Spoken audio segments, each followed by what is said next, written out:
بسم اللہ الرحمن الرحیم۔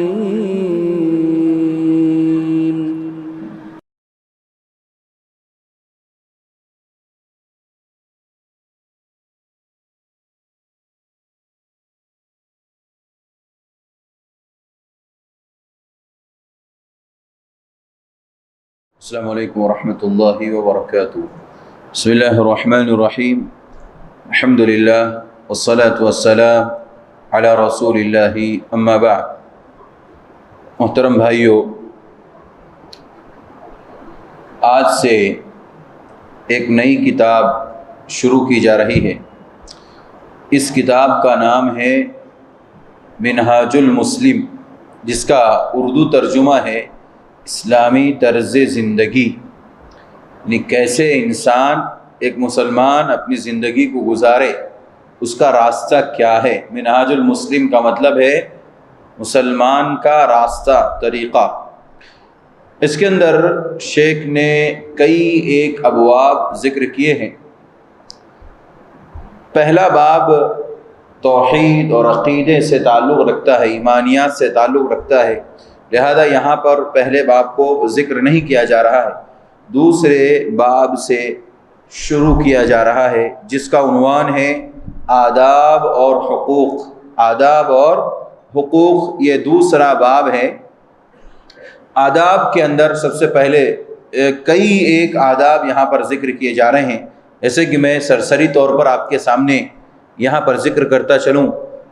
نمبر 1، آداب نیت، نیت کے آداب۔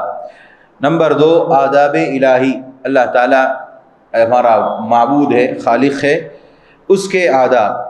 آداب قرآن، قرآن کے آداب کیا ہیں۔ اسی طرح سے آداب رسالت، نبی صلی اللہ علیہ وسلم کی رسالت کے آداب۔ آداب شخصیت، شخصیت کے آداب۔ آداب حقوق العباد، حقوق العباد کے آداب۔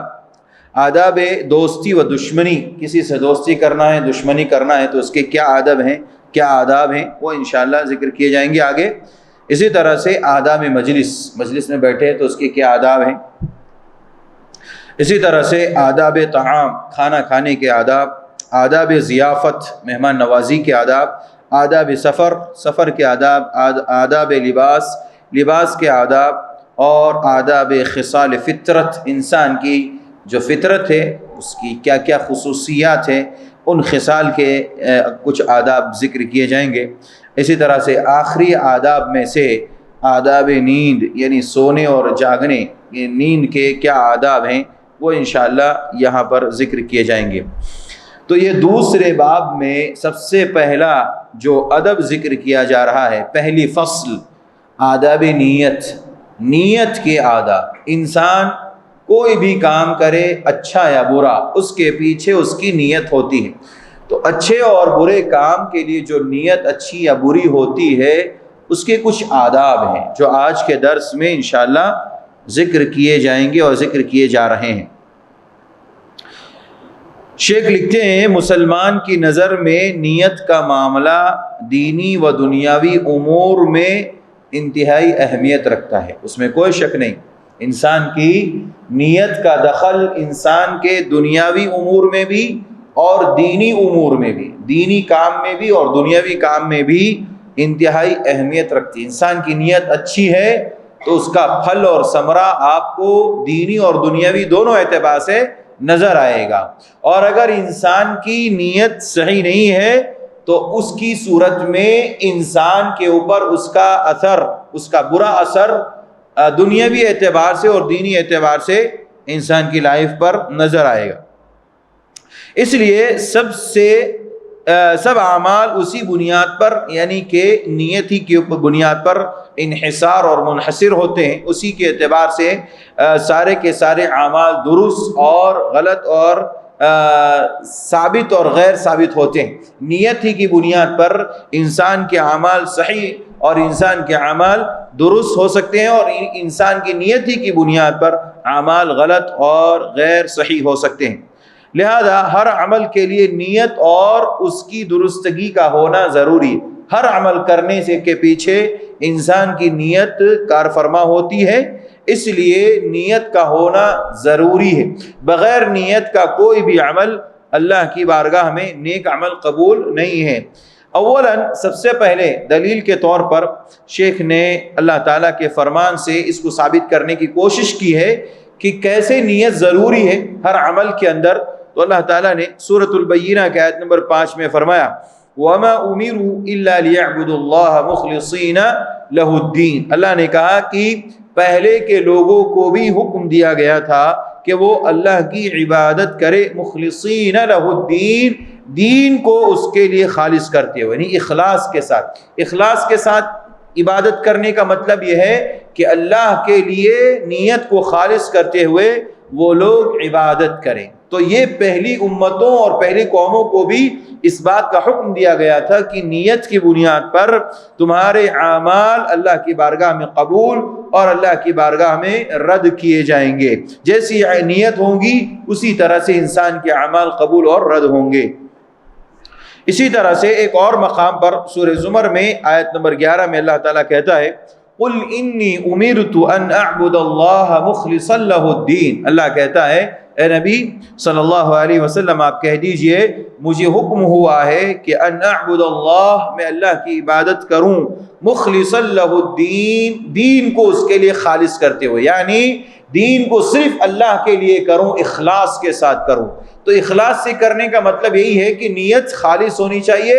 ہر عمل کے پیچھے اللہ رب العزت نے نیت کو خالص کرنے کے لیے کہا ہے۔ گویا کہ ہر نیک عمل کے پیچھے انسان اگر نیت اچھی رکھے تو اس کا ثمرہ اور پھل اور اس کا بدلہ بہتر ملے گا، اور اگر انسان برے عمل کے پیچھے بری نیت رکھتا ہے تو اس نیت کی بنیاد پر اسے برا اجر اور اسی طرح سے گناہ اور سزا اسے ملے گا۔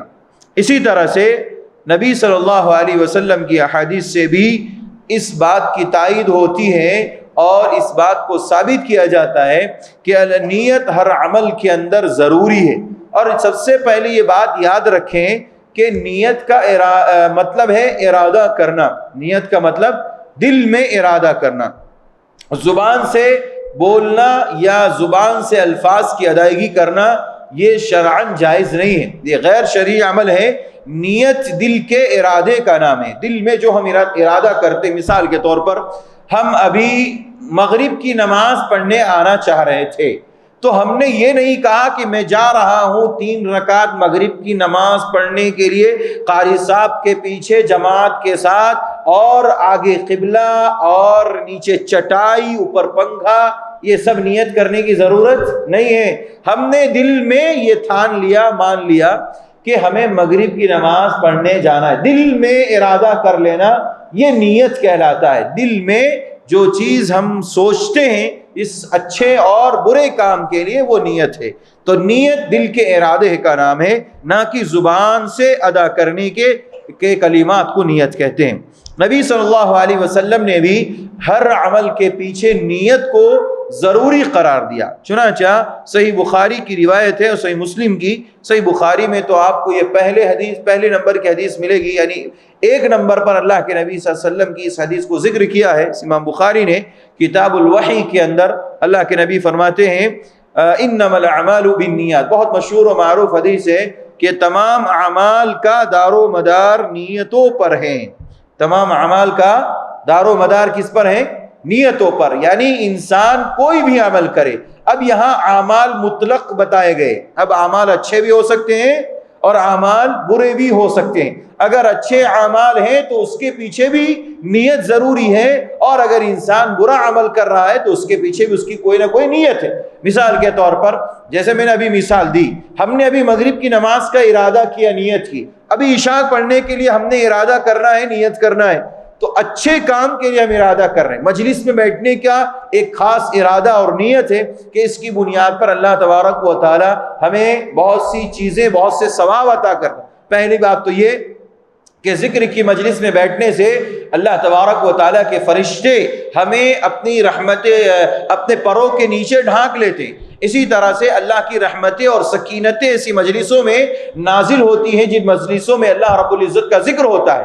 اور تیسری بنیادی بات یہ ہے کہ اللہ تبارک و تعالی ہم روئے زمین پر ہیں، اس دنیا کے اندر زمین کے اوپر شہر حیدرآباد کی مسجد توحید میں بیٹھ کر کے درس سن رہے ہیں، لیکن ہمارا ذکر انشاءاللہ کہاں ہو رہا ہے؟ اللہ رب العزت کے یہاں مقدس اور مقرب فرشتوں کے درمیان ہو رہا ہے کہ فلاں فلاں شخص آج کے درس میں قرآن و سنت کی باتیں سننے کے لیے بیٹھا۔ یہ ہماری نیت ہے، اس نیت، اس اچھی اور خیر کی نیت سے ہمیں اللہ تبارک و تعالیٰ اس کا بہترین ثمرہ اور پھل عطا کرتا ہے۔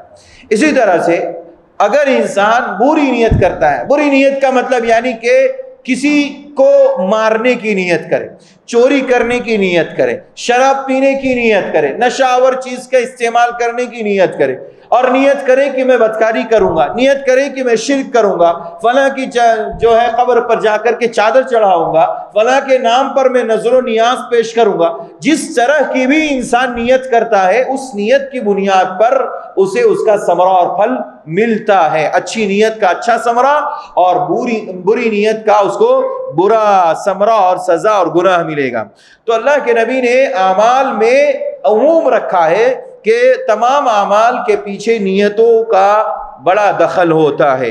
اللہ کے نبی نے مثال دے کر سمجھایا، کہا وَإِنَّمَا لِكُلِّ امْرِئٍ مَّا نَوَىٰ، ہر انسان جس چیز کی نیت کرتا ہے اس کی نیت کے مطابق اس کو پھل دیا جاتا ہے۔ اگر اس حدیث کے اندر آگے کہا گیا ہے کہ ایک انسان کی ہجرت کرنے کی نیت ہے، اللہ کے لیے ہجرت کرنا چاہتا ہے اور ہجرت کا بڑا ثواب ہے، اگر اس نے نیت یہ کی کہ مجھے اللہ کے لیے ہجرت کرنا ہے تو اس کو ہجرت کا ثواب ملے گا۔ لیکن ایک آدمی ہجرت اپنے ملک سے دوسرے ملک اس لیے جا رہا ہے، ہجرت کر کے یا ایک جگہ سے دوسری جگہ اس لیے جا رہا ہے تاکہ وہ کسی عورت سے شادی کرے، شادی کی نیت سے وہ جا رہا ہے، اسی طرح سے دنیا کمانے کے لیے جا رہا ہے، تو اب اس کو کیا ملے گا؟ ثواب نہیں ملے گا، ثواب نہیں ملے گا، کیونکہ اس نے دنیا کے لیے نیت کی ہے۔ اگر اس نے دین کے لیے نیت کی ہوتی، ہجرت اگر اس نے دین کے خاطر کی ہوتی تو اس کو ثواب ملتا۔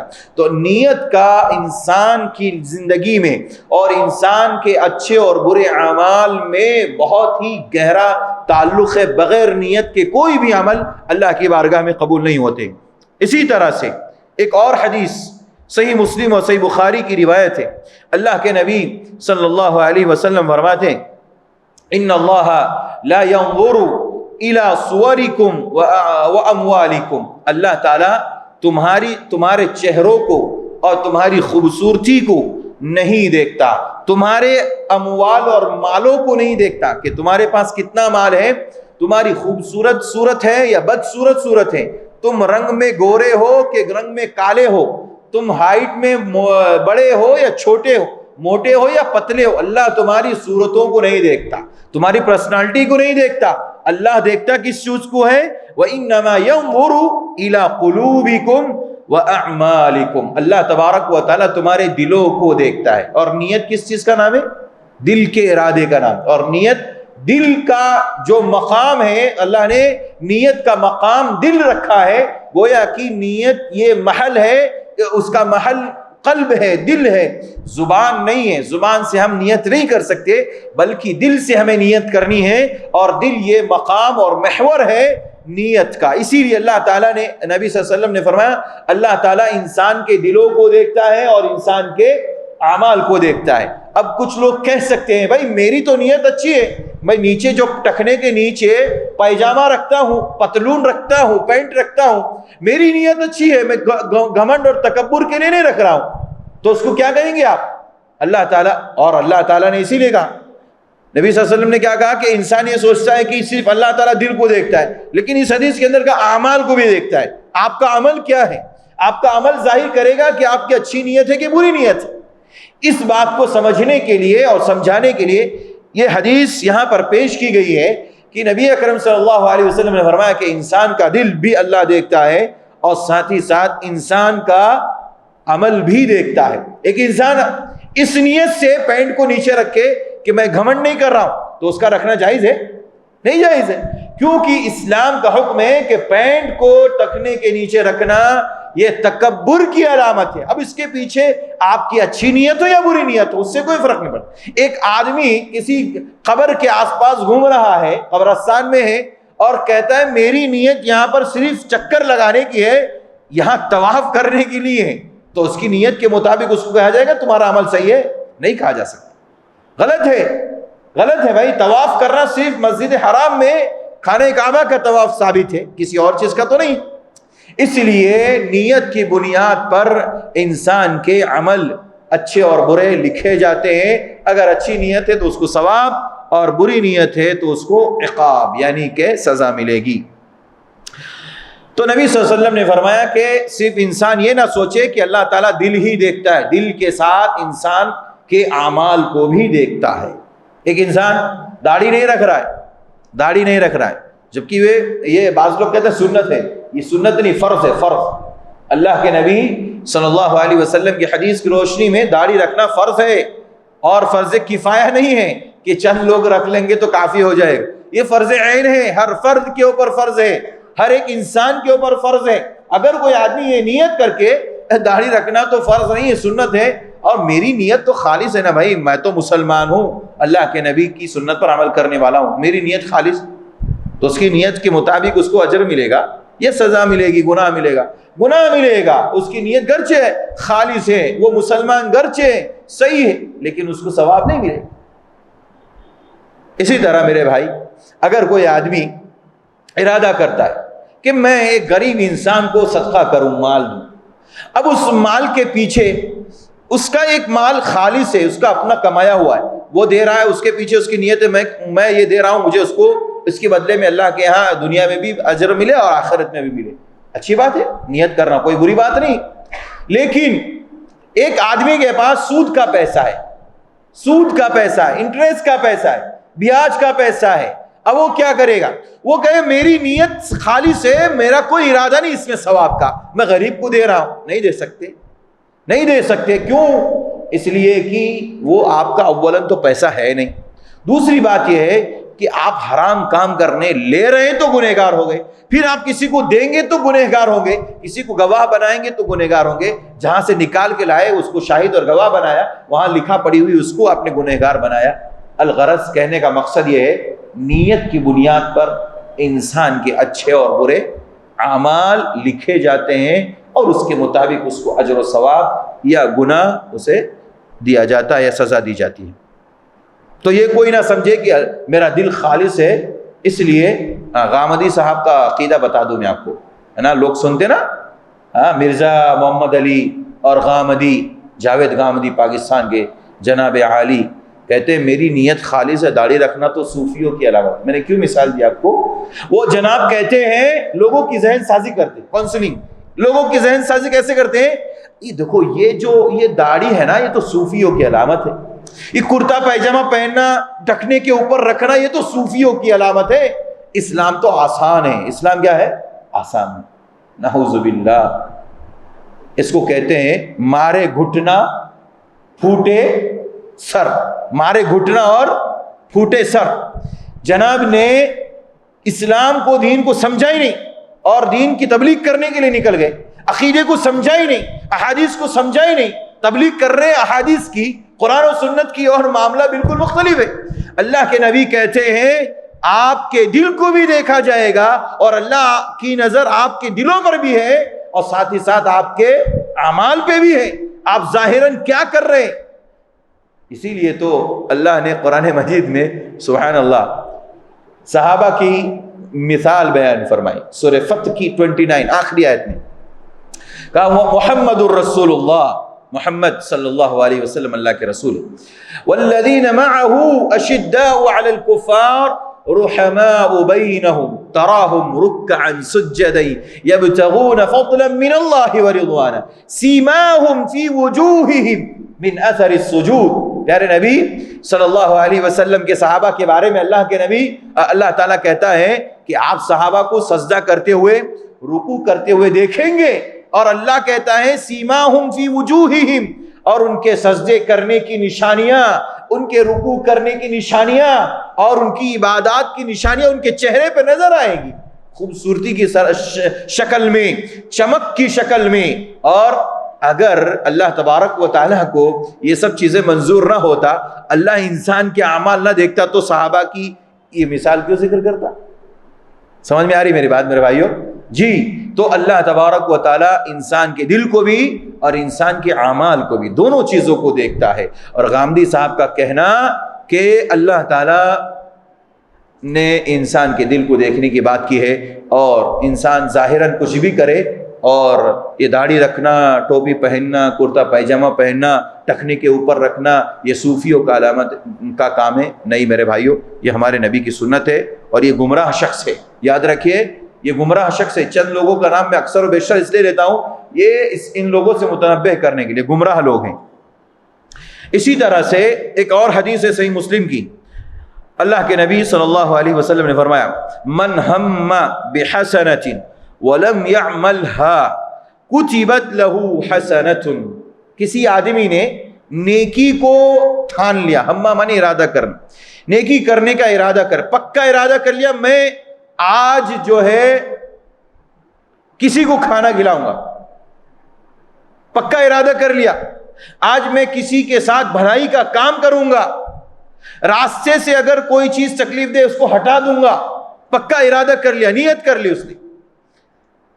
کہتا ہے اللہ کے نبی صلی اللہ علیہ وسلم وَلَمْ يَعْمَلْهَا، لیکن اس نے وہ عمل کیا نہیں، نیت اس کی خالص تھی، اس نے نیت بنا لی تھی کہ مجھے یہ کام کرنا ہے، لیکن کسی وجہ سے قضا و قدر، اللہ کے فیصلے اور اللہ کی لکھی ہوئی تقدیر کے مطابق وَلَمْ يَعْمَلْهَا، وہ نہیں کر پایا، كُتِبَتْ لَهُ حَسَنَةٌ، اللہ کے نبی فرماتے ایک نیکی اس کے حق میں لکھ دی جاتی۔ سبحان اللہ، نیت کی بنیاد پر اللہ تبارک و تعالیٰ اس بندے کے لیے ایک نیکی لکھ دیتا ہے، ایک نیکی۔ اور ایک نیکی کی کتنی قیمت ہے معلوم ہے؟ ایک اردو شاعر کہتا ہے، کیا کہتا ہے؟ ایک سجدہ جسے تو گرا سمجھتا ہے، ہزار سجدوں سے دیتا ہے آدمی کو نجات۔ وہ ایک سجدہ جسے تو گرا سمجھتا ہے، ہزار سجدوں سے دیتا ہے آدمی کو نجات۔ مطلب ایک سجدہ آپ نے اخلاص کے ساتھ، للہیت کے ساتھ، صحیح نیت کے ساتھ کر لیا، آپ کو وہ نجات دے گا۔ ہزاروں سجدے جو غیروں کے درباروں پر پڑھتے ہیں اور غیروں کے دروازوں پر اور ان کے آستانوں پر ٹیکے جاتے ہیں اور کیے جاتے ہیں، ان ہزاروں لاکھوں کروڑوں سجدوں کے مقابلے میں ایک سجدہ اللہ کی بارگاہ میں یہ انسان کی نجات کے لیے کافی۔ جی، اس لیے انسان کے لیے ایک نیکی بھی بہت بڑی عظیم چیز ہے۔ ابلیس کے بارے میں جانتے ہیں نا؟ ہاں، ابلیس کو زمین سے آسمان پر بلایا گیا، معلوم ہے آپ کو کیوں بلایا گیا تھا؟ اللہ نے اس کو آسمان پہ کیوں بلایا؟ فرشتوں میں اس کی نیکی کی وجہ سے، اس کی بہت ساری نیکیاں، بہت سجدے تھے، اللہ نے اس کو اتنا اونچا مقام دیا، لے گیا اللہ تعالیٰ۔ اصل اس کی نیت ظاہر کرنا مقصود تھا اللہ رب العزت کو، کہ دل کے اعتبار سے کیسا تھا۔ آسمان پر بلایا، فرشتوں کے درمیان رہتا تھا، لیکن صحبت اس کو نہیں جم پائی، اس کو صحبت، اس کی جو فطرت میں جو لکھا تھا اس فطرت نے اس صحبت کو قبول نہیں کیا۔ اللہ تعالیٰ نے اس کو آزمایا، اس کی نیت کو جانچنے کے لیے کیسا ہے۔ اللہ تعالیٰ نے اس کی بہت سی اس کے جو سجدے تھے اس کی بنیاد پر آسمان پر اللہ تعالیٰ نے اس کو بلایا۔ جب اللہ تعالیٰ نے آدم کو سجدہ کرنے کے لیے کہا علیہ السلام، تو اس نے انکار کر دیا، میں نہیں سجدہ کرتا، تکبر کیا، گھمنڈ کیا۔ اس نے اپنی نیت کا اظہار کر دیا کہ میری نیت کیا تھی، میں سب سے بلند رہوں، میں سب سے اونچا رہوں۔ اللہ تعالیٰ نے کہا کہ تو چلا جا یہاں سے، تو دھتکار دیا گیا ہے، تیری ساری نیکیاں، تیرے سارے سجدے رائے گا اور برباد ہو گئے، جس کی بنیاد پر تو اتنا اونچا مقام پر پہنچایا گیا تھا۔ میرے بھائیو، بتانے کا مقصود کیا ہے؟ انسان اگر ایک سجدہ اخلاص کے ساتھ کرے، اس کا جو ثواب ہے، اس کی جو نیکی اور اس کا جو بدلہ ہے، وہ انسان کی نظر میں گرچہ کم ہو لیکن اللہ کی نظر میں بہت۔ اسی لیے حدیث میں کہا گیا کہ آپ اتقوا النار ولو بشق تمرۃ، آپ اپنے آپ کو جہنم سے بچا لیجئے کھجور کے ایک ٹکڑے کے ذریعے، یا کم سے کم کھجور کا آدھا ٹکڑا بھی اگر آپ نے اللہ کے راستے میں اخلاص کے ساتھ دیا، جہنم سے آپ بچ جائیں گے، کیونکہ یہ صدقہ ہے، اور صدقے سے اللہ تبارک و تعالیٰ انسان کو، تو نیت کے اوپر ڈیپینڈ کرتا ہے، ساری چیزیں انسان کی نیت کے اوپر ہیں۔ اسی طرح سے میرے بھائیوں، احادیث تو یہاں پر اور بھی ہیں، اور کئی احادیث ہیں، انشاءاللہ 3 احادیث ہیں، اس کو پڑھنے کے بعد میں اپنی بات کو ختم کروں گا۔ ایک اور حدیث ہے، نبی صلی اللہ علیہ وسلم نے فرمایا کہ الناس 40، آدمی 4 طرح کے ہوتے ہیں۔ رجل آتاہ اللہ عز وجل علما ومالا فهو يعمل بعمله فی مالی، اللہ تعالیٰ ایک انسان کو علم بھی عطا کرتا ہے، مال بھی دیتا ہے، علم بھی دیتا ہے اور مال بھی دیتا ہے۔ اب وہ اپنے علم کی بنیاد پر مال میں خرچ کرتا ہے، یعنی جیسا اس کو سمجھ میں آتا ہے مجھے کہاں خرچ کرنا چاہیے اور کہاں نہیں خرچ کرنا، اپنے علم کے مطابق وہ خرچ کرتا چلا۔ فَيَقُولُ رَجُلٌ لَوْ آتَانِيَ اللَّهُ مثل ما آتَاهُ اللَّهُ لَعَمِلْتُ كَمَا عَمِلَ، تو دوسرا آدمی اس کو دیکھ کر کے کہتا ہے اگر اللہ تعالیٰ نے مجھے بھی اس طرح کا علم و مال دیا ہوتا تو میں بھی اس طرح کا عمل کرتا، تو یہ دونوں ثواب میں برابر ہے، تو یہ دونوں ثواب میں برابر ہے۔ فَهُمَا فِي الْأَجْرِ سَوَاءٌ، یہ سنن ابن ماجہ کی روایت ہے، اس کی سند جید ہے۔ کیا بتانا چاہ رہے ہیں؟ حدیث کے الفاظ ہیں، ایک آدمی ہے جس آدمی کے پاس مال بھی ہے اور علم بھی ہے، اور وہ اپنے مال کو اپنے صحیح علم کے مطابق صحیح جگہ خرچ کر رہا ہے، جس کی بنیاد پر مال خرچ کرنے پر اس کو ثواب مل رہا ہے۔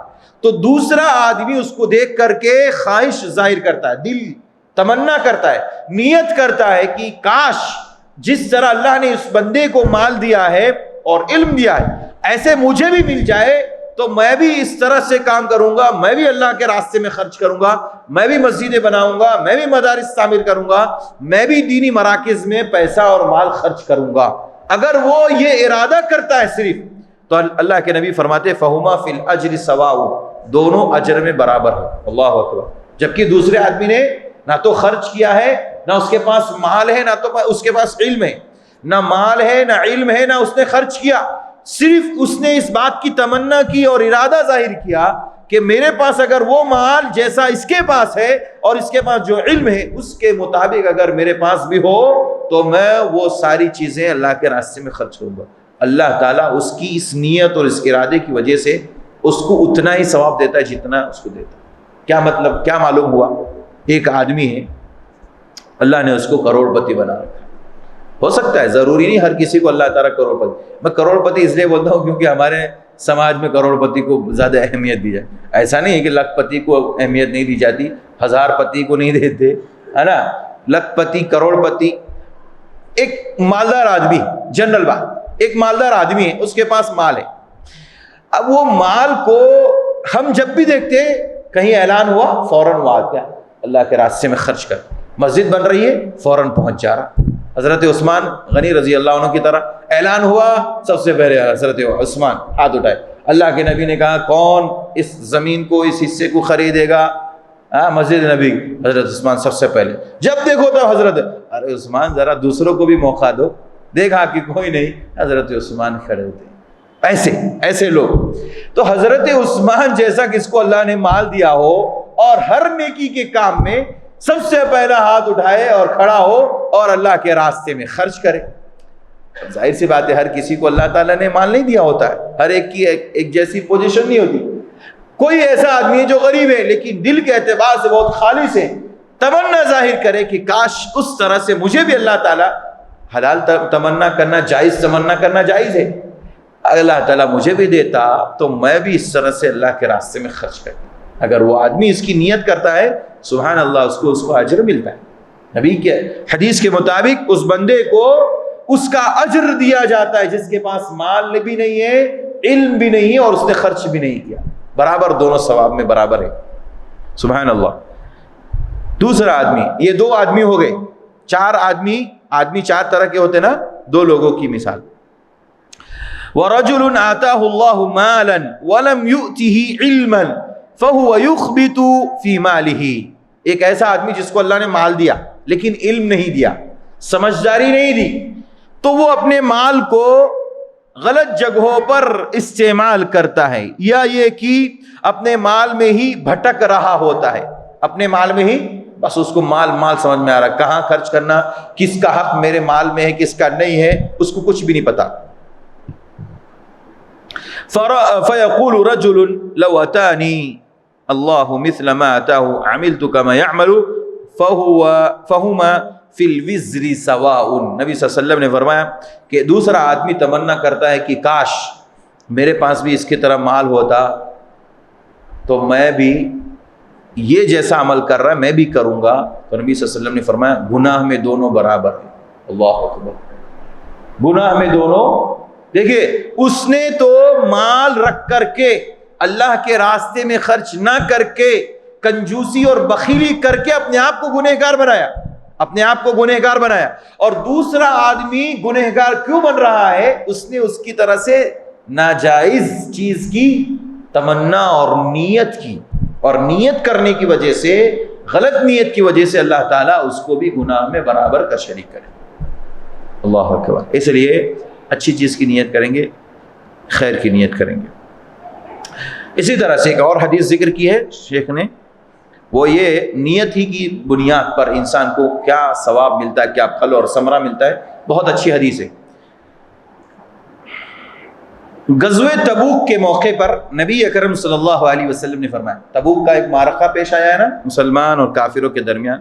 آپ نے فرمایا پیارے نبی صلی اللہ علیہ وسلم نے, کہتے ہیں ان بالمدینۃ اقواما, سبحان اللہ, کچھ لوگ مدینہ میں بیٹھے ہوئے. پیارے نبی نے کیا فرمایا؟ کچھ لوگ مدینہ میں بیٹھے ہوئے, ہم لوگ تبوک میں ہیں, صحابہ کے ساتھ جنگ کرنے کے لیے آئے ہوئے, کچھ ہمارے ساتھی مدینہ میں بھی ہیں. ما قطعنا وادیا, انہوں نے کوئی وادی قطع ہی نہیں کی, یعنی انہوں نے کوئی راستہ بھی سفر نہیں کیا, ہماری طرح تکلیفیں بھی برداشت نہیں کی, ہمارے ساتھ یہاں آئے بھی نہیں. اچھا, ولا وطئنا موطنا موطئا یغیظ الکفار, اور نہ ہی انہوں نے کوئی ایسا راستہ اختیار کیا کہ جس سے کہ کفار کو رنجیدہ ہو, ان کو تکلیف ہو, ان کو پریشانی ہو. ولا انفقنا نفقۃ, اور انہوں نے کوئی خرچ بھی نہیں کیا اللہ کے راستے میں. ولا اصابتنا مخمصۃ الا شرکونا فی ذلک, کہتے ہیں اللہ کے نبی صلی اللہ علیہ وسلم کہ ہمیں بھوک لگی تو مدینہ میں ہونے کے باوجود ان امور میں ہمارے ساتھ شریک ہیں. ہمیں بھوک نے پکڑ لیا, بھوک لگی ہمیں تو ہم جیسے اس معاملے میں شریک ہیں ویسے وہ لوگ بھی ہمارے ساتھ شریک ہیں, حالانکہ وہ لوگ مدینہ میں ہیں. تو صحابہ نے پوچھا کیف ذالک یا رسول اللہ, اے اللہ کے نبی صلی اللہ علیہ وسلم, وہ کیسے؟ وہ مدینہ میں بیٹھے, نہ ہماری طرح انہوں نے جنگ کے لیے کوئی تیاری کی, نہ خرچ کیا, نہ وادی کو پار کیا, نہ سفر کیا, نہ تکلیفیں برداشت کی, اور ہم اتنی تکلیفیں برداشت کرنے کے بعد ہم یہاں پر آئے, تو ہم اور آپ وہ دونوں برابر کیسے ہو سکتے ہیں؟ تو آپ نے فرمایا حسبہم اللہ العذر, اللہ کے نبی نے فرمایا دیکھو معاملہ ایسا ہے, عذر شرعی نے ان کو پکڑ رکھا ہے, عذر شرعی نے انہیں پکڑ رکھا ہے, اور عذر شرعی کی بنیاد پر وہ لوگ گھر میں بیٹھے ہوئے مدینہ میں, اس لیے وہ لوگ ہمارے ساتھ تبوک نہیں آ سکے اور جنگ میں شریک نہیں ہو سکے. فشارکوا بحسن النیہ, اللہ کے نبی نے فرمایا حسن نیت کی بنیاد پر وہ ہمارے ساتھ شریک ہے, جیسا ہمیں ثواب ملے گا ویسا ثواب اور مدینہ میں بیٹھے ہوئے لوگوں کو ملے. سبحان اللہ. میرے بھائیو ایک مثال یاد آ گئی مجھے, بہت اچھی مثال ہے نیت کی بنیاد پر. ایک آدمی 5 وقت کا نمازی ہے, 5 وقت کا نمازی, ہر ٹائم نماز پڑھنے کے لیے مسجد میں آتا. جانتے ہیں اس کا بہت گہرا ربط ہے ایک مسلمان کا مسجد سے. فرشتے جو مسجد میں آتے ہیں حاضری لینے کے لیے, وہ فرشتے دیکھتے ہیں کون بندہ 5 وقت کا نمازی ہے, برابر آتے ہیں فرشتے. نبی صلی اللہ علیہ وسلم فرماتے ہیں, حدیث کے الفاظ ہے, جب وہ آدمی بیمار ہو جاتا ہے, کیا ہو جاتا ہے؟ بیمار ہو جاتا ہے, یا کہیں سفر پر چلا جاتا ہے, یہ فرشتے اس کی خبر لینے کے لیے, کہاں ہے وہ بندہ, کہاں ہے اللہ, وہ بندہ کہاں ہے جو روزانہ آتا تھا, نہیں آ رہا ہے. اللہ کے نبی فرماتے ہیں وہ بندہ گھر میں بیٹھا ہوا ہے, کیوں؟ عذر شرعی کی بنیاد پر, بیمار ہے نا, بیماری نے اس کو پکڑا ہوا ہے, اس وجہ سے وہ مسجد نہیں آ سکا نماز پڑھنے کے لیے, لیکن اس کو ثواب اتنا ہی ملے گا جتنا کہ مصلی کو. اللہ اکبر. یہ ہے نیت کا فائدہ اور نیت کا ثمرہ.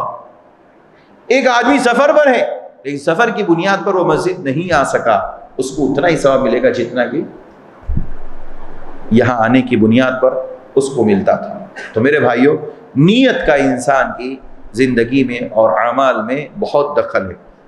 ایک اور حدیث نبی صلی اللہ علیہ وسلم نے فرمایا اذا التقى المسلمان بسيفهما، جب دو مسلمان آپس میں تلوار لے کر کے نکل جائے، چاقو لے کر کے نکل جائے، میں تجھے ماروں گا تو مجھے مارے گا، یہ والا معاملہ، جیسے قاتل اور مقتول دونوں آپس میں تلوار لے کر کے آمنے سامنے ہو جائے، دو مسلمان آپس میں تلوار لے کر کے جنگ کے لیے، لڑائی کے لیے، وہ لڑائی نہیں جو جنگ کے میدان میں ہوتی، آپس کی لڑائی لے کے ایک دوسرے کو مارنے کے لیے راستے پہ نکل آئے، فالقاتل والمقتول فی النار، اللہ کے نبی نے فرمایا قاتل بھی جہنمی اور مقتول بھی جہنمی، قتل کرنے والا بھی جہنمی اور جو قتل ہو رہا ہے وہ بھی جہنمی۔ پوچھا گیا فقیل یا رسول اللہ هذا القاتل فما بال المقتول، قاتل کے بارے میں تو سمجھ سکتے ہیں، سمجھ میں آ رہا، اس نے قتل کیا، مارا ہے اس نے، وہ تو جہنمی ہے، اس کے بارے میں تو سمجھ، مقتول کا معاملہ کیا ہے سمجھ میں نہیں آ رہا، مقتول کیوں جہنم میں جائے گا؟